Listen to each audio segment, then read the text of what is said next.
Hi, my name is Quetzali, and this is my homework about a video using authentic materials in English language teaching by Joe Congo. Authentic materials are any kind of text, writing, or spoken which is produced in a natural communicative way. It's just how natives express their ideas in a real situation.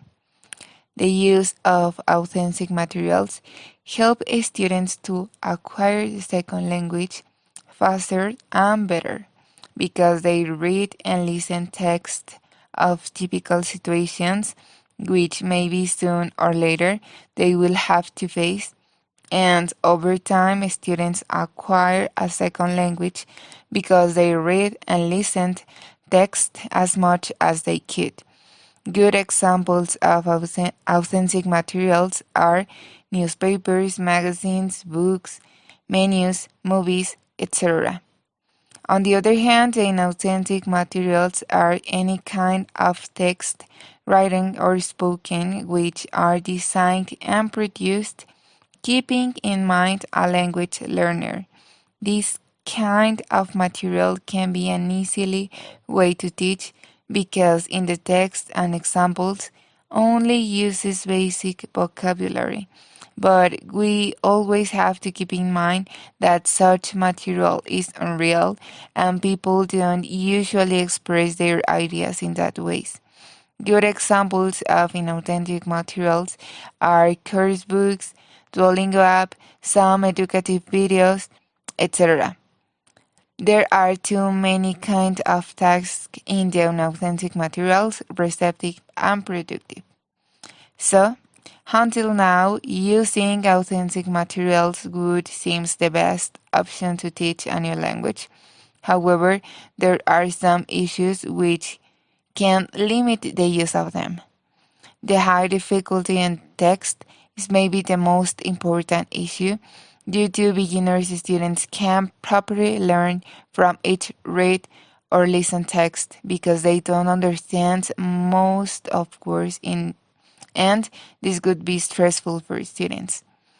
In order to use authentic materials to teach a new language to students of every level, there are some solutions which can solve that problem. Choose wisely your teaching material.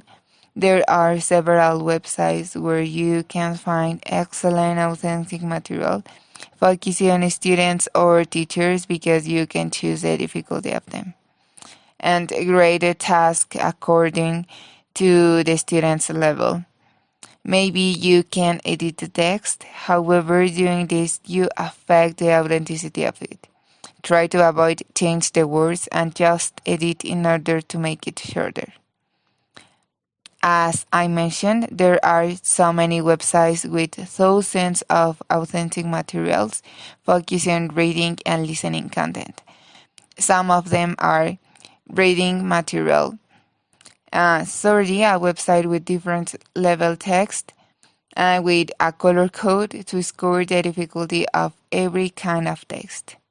Guardian, a website with higher difficulty level text. Daily Mail, a website with articles in an easier level. 2000 Words, a website with many pictures, each one with a description of 1000 words. Storybird, a website with easy level text focused on children or beginners. Breaking News, English, a website with thousands of articles. And Lesson Stream, a website with interesting lessons and really useful tools. On the other hand, websites focused on listening material are Lyrics Training, a website with so many songs to practice in a game. ELO, it's a kind of library online where you can listen stories. That there are so many interesting conferences with English subtitles given by outstanding people. And BU, it's a website where people record videos answering questions made by other people. And finally, talking about my personal experience using authentic material and inauthentic materials. I studied English for 3 years in a languages school, and I always use the common English course books with the classic conversation, exercises, text, etc. I spent so much time learning grammar rules and the difference between them, learning some phrasal verbs in order to pass my final exam, and then I forgot them, etc., etc. Due to, for a long time, I had an incorrect perspective of English language. For example, I remember when I could answer an exercise in my book successfully, but when my mom asked me to translate something, I didn't understand many words, and it was disappointing to me. And then I finished my courses and I started to study by myself. I improved faster and better my listening, writing, and speaking skills because I started to watching series in English with audio and subtitles, read books in English too, use apps, watch videos, etc., etc. But I have to admit that without that courses and awesome teacher support, I would never had my first approach to the language. So that's why I consider the authentic material is the best way to learn a new language because you feel the second language in a more familiar way. That's it. Thank you very much.